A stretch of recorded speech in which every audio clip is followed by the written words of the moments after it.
What's up everyone and welcome to the weekly Q&A. Today's video is brought to you by HelloFresh and we'll hear more from them later. Our first question comes from Lil God, who asks if it's a missed opportunity to not have Qui-Gon in the Kenobi series. So this is coming off of at least one interview that I've seen, but maybe he's said this multiple times.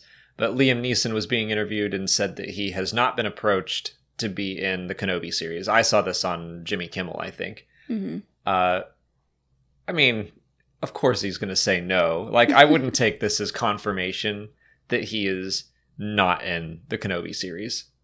Yeah, I wouldn't either. If anything, this might just be like him trying to throw people off the scent. But either way, I don't know. I mean, Ewan has lied to our faces for 6 years, saying he's just waiting on the call for Kenobi. He's just waiting. Like, they're trying to keep us on our toes. Yeah. I mean, originally, before any of this came out, what do you think the chances are of him being in the series? I think they're high. I mean, it does feel a bit like a missed opportunity, I guess. I will be maybe disappointed if he's not in it. It depends on the story they want to tell. It all depends on the story.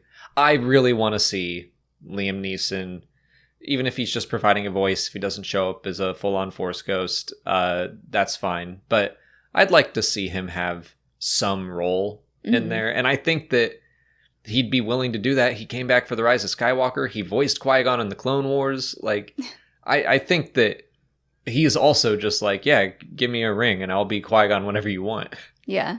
And especially just because of what Yoda and Obi-Wan talk about in the end of Revenge of the Sith. Like, I've got some training for you from your old master. And he's like, oh, Qui-Gon? So yeah, this would be a perfect opportunity to take that dialogue and be like, here's what they learned and here's what they did and here's how they caught up, and they have a weekly Skype call and yeah. Just sipping on tea. Yes. Force tea. Yeah. Spilling all the tea. What was Yoda really like when he was younger? Mm-hmm. Michael Baspoli wants to know if Greef Karga, IG-11, or Din will show up in War of the Bounty Hunters. I can see all of them. I know that IG-88 is going to show up in the Darth Vader comic, so IG-11 feels a little less likely for me, just because I think it would be, even for someone who knows the differences between the two, it's like, they're so similar. So I think it makes sense to just stick to one. Yeah. Although it would be funny to make the joke of, like, IG-88 always getting confused for IG-11 and vice versa. Yeah. I mean, I do like that. They kind of mentioned that in The Mandalorian, and it never came to be. So it would be fun to eventually see that in the comics of, like, IG-11 showing up, and they're like, oh god, it's IG-88. And he's like, no. Yeah. Din, I'm not so sure about. Greef Karga, I think, is a good one to show up. I don't know. I like Greef. I don't know what the chances are that it'll actually happen, but I think that would be a perfect cameo. I agree. Din, I'm also a little skeptical of, just because he seemed less familiar. I mean, he seems less familiar with the entire galaxy in The Mandalorian, but he didn't seem totally sure who Boba Fett was. So to have him wrapped up in this story, I don't know if that makes sense. But Greef Karga, yeah, I love that idea. And the way this series has been going, they keep dropping surprises on us. We got Kira in one issue. The next one we got Death Stick. And like I said, IG-88 we already know is coming back, but that makes sense. So I wouldn't call that a surprise. But yes, I think they're going to probably keep on pulling in those character connections. Phil VE asks if Anakin's lightsaber will make an appearance in the Kenobi series. I think so. That feels like another, just like, it's a prop, you've got it. Even if he's just like kind of holding it, looking at it, reminiscing. Yeah. I don't know if it's going to play a huge role, but I could see him take it out of the box and just kind of like be sad for a while and put it back. Well, like, there's been rumors about like flashbacks. So I could easily see him just, like, picking it up and then cue the flashback, and then he, like, puts it in the little thing that he then takes it out of in A New Hope. Mm-hmm. Maybe he brings the lightsaber when he confronts Vader and is like, "Remember who you were," and remember this? yeah, he's taunting him. It's your life. Remember how many times you dropped it? I told you not to lose it, Anakin. Yeah, I think we'll see. And yeah, the flashback is a good point too, because we keep talking about like, I don't think they're going to bring Hayden Christensen back just to have him in the suit the whole time. So getting to see him as a full-fledged like Jedi Knight fighting in the Clone Wars, if they do the armor and everything, and yeah, he would have his lightsaber. I'd love to see that. I think that would be a cool moment for like a flashback about the lightsaber, like when he finished building it or something. Oh wow, yeah, to go way back. Ooh, yeah, we haven't really discussed that, but to see more of, yeah, if you're going to flash back to Hayden, why not flashback even further to some of their earlier adventures, because we've only gotten a handful of stories about Obi-Wan and Anakin like in their earlier days. Yeah, that would be super cool to see. Because, I mean, we know where the legacy lightsaber ends up. It's buried on Tatooine now, but it would be cool to see where it started.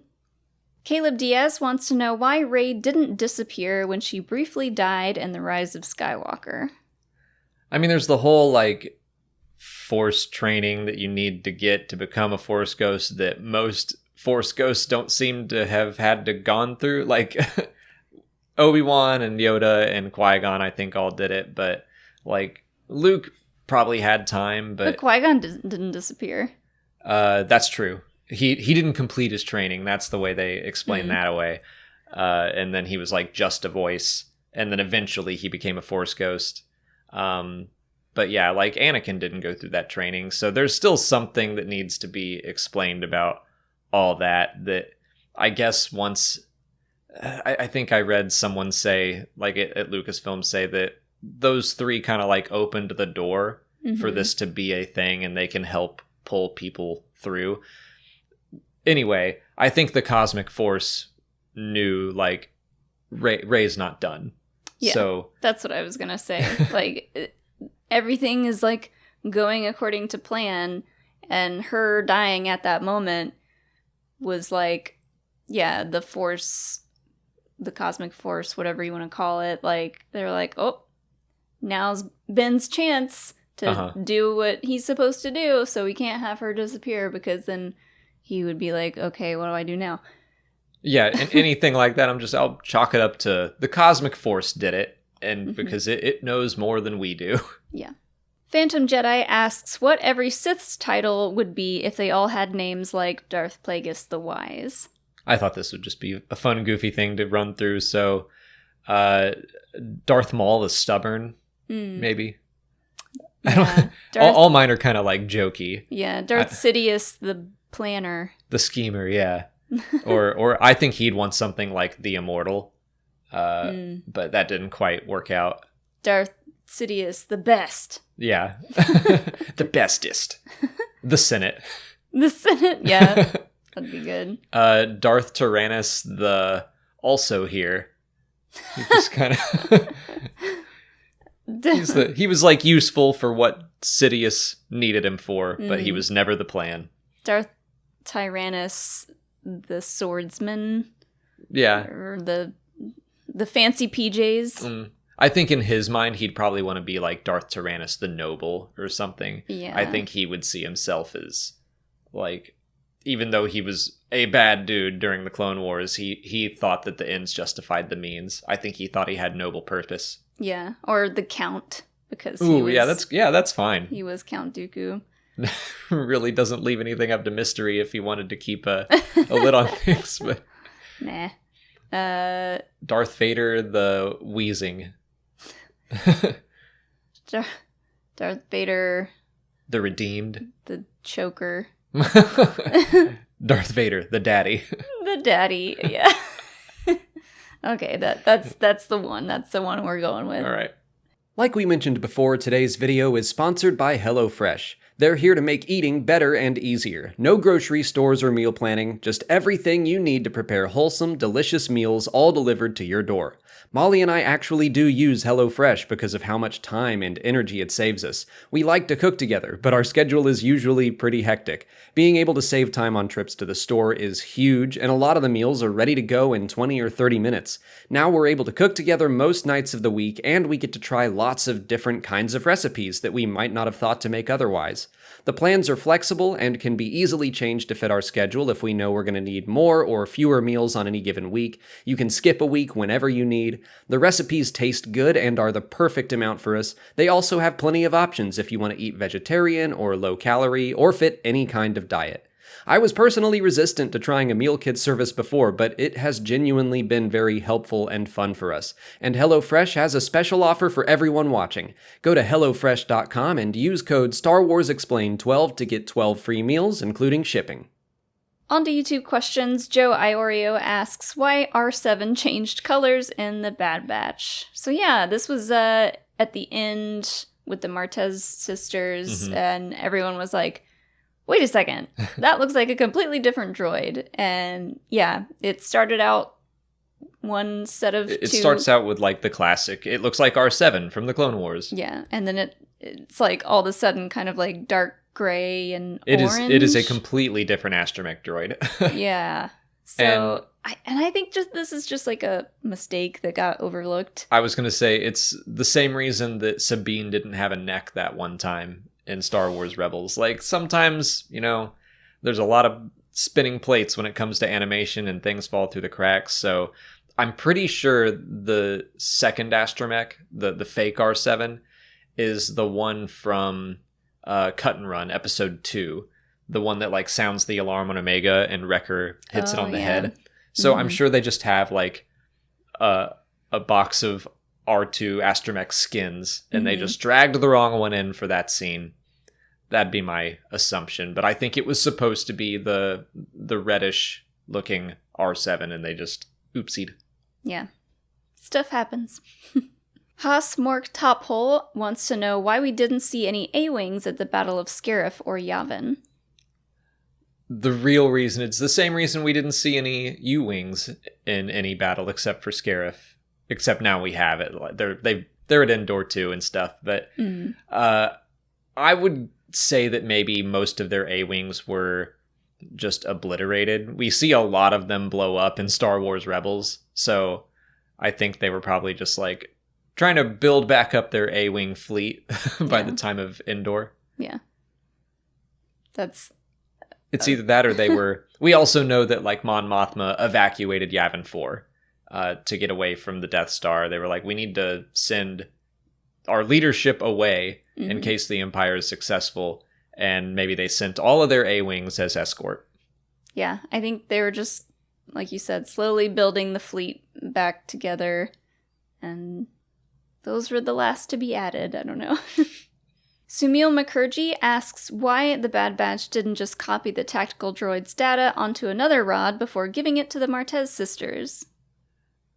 I think maybe Hunter had kind of a change of heart and was like, you know what, we're not going to give this information to a complete stranger working with Sid, who's probably kind of seedy. Yeah. And I'll give it to these nice ladies instead. Yeah, that is the exact reason. It's him realizing, oh, yeah, I'm just acting like a soldier when I shouldn't be. I'm not a soldier anymore, I'm a mercenary.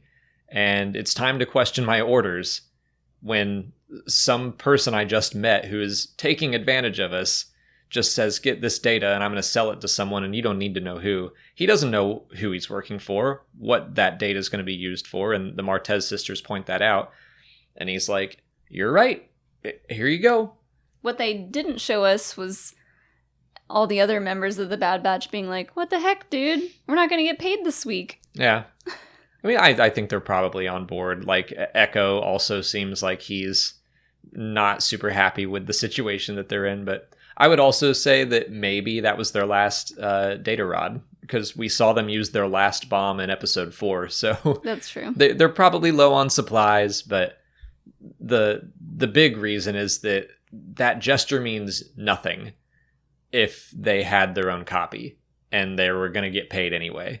Yeah. It's like, here, we can do the right thing and we can do the wrong thing. Like, no, it doesn't work that way. Mystic Instinct wants to know if the Clone Wars would have ended differently if Anakin, Thrawn, and Padme hadn't destroyed the Cortosis factory and Thrawn alliances. Oh boy. Okay, I did read this book. It's been a while. So yeah, this is when they find a factory where they're basically making clone trooper armor that uses Cortosis, which is lightsaber resistant and it will short lightsabers out. So basically they were making clone trooper armor that would be even more indestructible to the Jedi. So no, I don't really think that keeping that factory around would have affected the outcome of the Clone Wars. It would have just made it even more decisive. Yeah. I mean, yeah, it would have just... Once Order 66 happened, it would have been a lot harder to take out any clones. Maybe the main thing I can see it affecting is Obi-Wan and Yoda sneaking back into the Jedi Temple. Because they're just like hacking their way through clone troopers. They wouldn't be able to do that. Maybe they would have been captured. But I think they probably would have known about the Cortosis at that point. I don't think they would have been able to swap out all of the clone trooper armor with this big upgrade without the Jedi knowing. So they probably would have found a different way in. I wonder if Palpatine knew about the Cortosis. Oh, for sure. What do you think his reaction was to that being destroyed? Probably frustration. I mean, it's the same thing. I think you talked about this, about how like Padme always winds up in all this stuff and then Anakin has to save her, and then Anakin, like my pride and joy, keeps blowing up all my plans because of this woman. Yeah. I'm sure that's what Sidious was thinking. Also, what popped into my head was maybe this is another Cosmic Force thing where they were like, ooh, let's get rid of that. Like we got to nerf these clone troopers. They're already going to win. They don't need the armor on top of that. Yeah. That's all the time we have for questions today. If you want to leave a question for next week's video, just put it in the comments below or sign up for Patreon to join our weekly Q&A discussion. If you haven't already, please like this video, subscribe to the channel. Follow us on Twitter, Instagram, Facebook, and Twitch. And as always, thanks for watching, and may the Force be with you.